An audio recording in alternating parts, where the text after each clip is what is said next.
평소 일반인의 출입이 엄격하게 제한된 비무장지대 DMZ가 예술작품의 무대로 대중 앞에 섰습니다. 27명의 현대미술 작가들이 DMZ의 과거와 현재 그리고 미래를 보고 느낄 수 있는 전시를 마련한 건데요. 자세한 소식을 경기관광공사의 권경선 과장과 알아보겠습니다. 과장님 어서 오세요. 네, 안녕하세요. 먼저 시청자들께 소개 부탁드리겠습니다. 네, 안녕하세요. 경기관광공사 DMZ 관광팀의 권경선 과장이라고 합니다. 경기도 DMZ 일원에서 관광 관련된 행사라든가 프로그램을 기획하고 있고요. DMZ 일원의 관광 자원을 홍보하는 업무를 담당하고 있습니다. 올해는 DMZ 오픈 페스티벌 사업 중에 일환인 DMZ 전시를 담당하고 있습니다. 네, 반갑습니다. 최근에 DMZ와 관련해서 아주 의미 있는 전시가 마련됐다고요? 네, 올해는 한국전쟁이 멈춘 지 70년이 되는 해입니다. DMZ 전시 체크포인트는 남과 북의 경계와 분단으로 만들어진 현상에 대해 동시대를 살고 있는 예술인들의 시각으로 고민하여 DMZ의 장소성과 역사, 분단의 의미를 환기하는 현대미술전입니다. 한국전쟁, 남북분단, DMZ 등의 역사와 정치적인 이해를 기반으로 DMZ에 접근하고 경계를 넘나들며 낯설게 보거나 추상적으로 접근하는 등 총 27명의 작가들의 자유롭고 열린 시선을 60여 점의 작품들을 통해 감상하실 수 있습니다.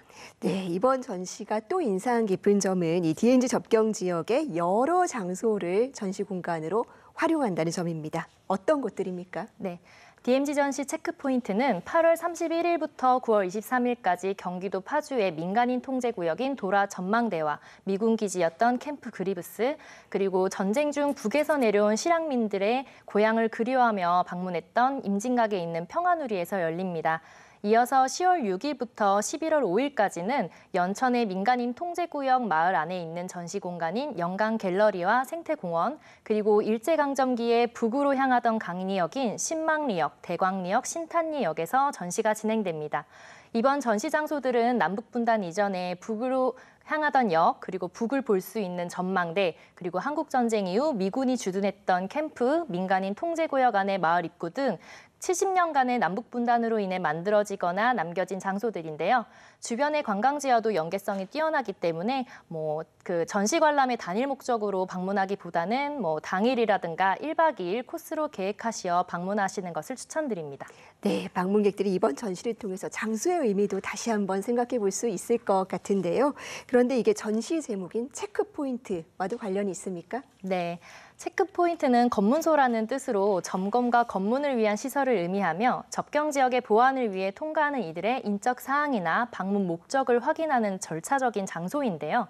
전시 기획자인 김선정 큐레이터는 파주의 도라 전망대, 그리고 캠프 그리브스, 연천의 영강 갤러리와 경원선 역사 등 지역별로 분산되어 있는 전시 장소들을 각각 하나의 체크포인트로 설정하고 연결해서 관람객으로 하여금 DMZ의 장소성에 접근하는 의미를 담아서 이번 전시 주제를 도출하게 되었다고 합니다. 네, 작품 하나하나가 특별하겠지만 좀 특별히 소개해주고 싶으신 작품도 있을까요? 저는 개인적으로 그 파주에서의 작품만을 놓고 본다면 개인적으로 임민욱 작가님의 커레이 홀로 서서라는 작품을 좀 추천드리고 싶은데요. 작품명인 커레이는 체로키어로 홀로 서다라는 의미를 내포하고 있습니다. 이는 미 이사단의 506 연대의 구호였던 것인데요. 군인들이 사용했던 36장의 모포를 활용해서 스프레이로 표현한 작품입니다. 높은 천장에 길게 늘어뜨려서 허공에 떠있는 모포를 보고 있노라면 뭔가 낙하산이 떠오르기도 하고, 그리고 모포 위를 채우고 있는 비정형 도형들을 보고 있으면 뭔가 꿈결 속에 있는 것 같은 그런 느낌을 받기도 합니다. 해당 작품은 캠프 그리브스 체육관에서 관람하실 수 있으십니다. 네, 그렇다면 전시를 보러 온 관람객들은 좀 어디에 주안점을 두고 감상하면 좋을까요? 네. 김선정 큐레이터께서는 이번 전시에는 원로나 중견 작가뿐만이 아니라 젊은 작가를 다수 초청해 주셨는데요. 휴전 상황이 길어지면서 세대별로 마주하고 있는 분단의 상황이라던가 DMZ가 가지고 있는 공간의 성격에 대해서 전쟁을 직접 겪은 세대와 그리고 이제 젊은 세대가 DMZ를 바라보는 시선이 다르다는 점을 녹여내고자 한 게 흥미로웠습니다.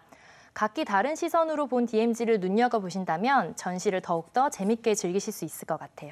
네, 이번 전시는 이 DMZ 오픈 페스티벌의 일환이기도 합니다. 이름 속에 이미 열려 있다라는 의미가 담겨 있는데요. 어떤 축제입니까? 네, 저희 축제는 더 큰 평화를 위한 열린 DMZ를 지향하고 있습니다.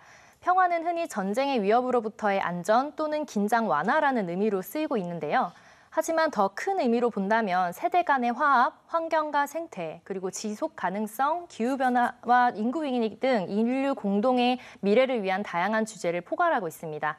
DMZ는 평소 일반인의 접근이 어려운 지역이지만 이번 축제를 통해서 경제나 환경, 예술과 스포츠, 그리고 다양한 이런 형식의 교류 활동들을 거쳐서요, 더 큰 평화를 실현하고자 합니다. 네, 화합과 안전 정말 시대의 의미를 담고 있는 화두를 설정하고 있습니다. 그렇다면 이번 축제 기간에는 이번 전시 외에 또 다른 행사들도 마련이 됩니까? 네. 이번 DMZ 오픈 페스티벌은 전시 외에 포럼, 스포츠, 공연으로 구성이 되어 있고요. 그리고 11월까지 경기도 DMZ 일원 전역에서 개최가 됩니다. 다음 주 19일 화요일부터 22일 금요일까지 고양 킨텍스와 김포 애기봉 평화생태공원 등을 중심으로 에코피스 포럼이 개최되는데요. 세계 각국의 연사들과 함께 DMZ의 지속 가능한 생태와 평화를 위한 비전에 대해 이야기를 나누게 됩니다. 9월 23일 토요일에는 평화누리에서 이승환, 김필 등 주요 유명 가수들이 대거 출연하는 평화누리 피크닉 페스티벌이 개최되고요. 내달 7일에는 파주 민통선 구간을 달려볼 수 있는 DMZ 평화마라톤이 개최됩니다. 11월 4일에서 11일까지는 DMZ 오픈 국제음악제가 고양 아람누리 아람음악당에서 개최되어 세계 유수의 콩쿠르에서 우승하셨던 그 수상자분들이 출연해서 음악을 통해 평화에 대한 소망을 나누는 그런 음악회를 마지막으로 폐회를 하게 됩니다. 아주 풍성한 행사들이 많이 마련되어 있는데요. 분단의 상징이면서 또 평화를 꿈꾸게 하는 이곳, 이 DMZ가 앞으로 어떤 공간이 되면 좋겠습니까? 네. 그 DMZ 오픈 페스티벌은 DMZ의 생태, 문화, 역사적 가치를 널리 알리고 한반도의 평화 실현을 위해 기획된 축제로 올해 5회째 개최가 되고 있습니다. 연중 다양한 문화체육 행사를 지속적으로 개최함으로써 경기도 DMZ가 많은 이들에게 사랑이 받는 공간이 되었으면 좋겠고요. 이를 통해서 DMZ의 생태적인 가치와 평화적 가치가 국내외로 더욱더 널리 알려지는 계기가 되었으면 좋겠습니다. 네, DMZ의 생태적 그리고 평화적 가치에 많은 분들이 공감하실 수 있게 되기를 바라겠습니다. 네. 오늘 말씀 잘 들었습니다. 네, 감사합니다.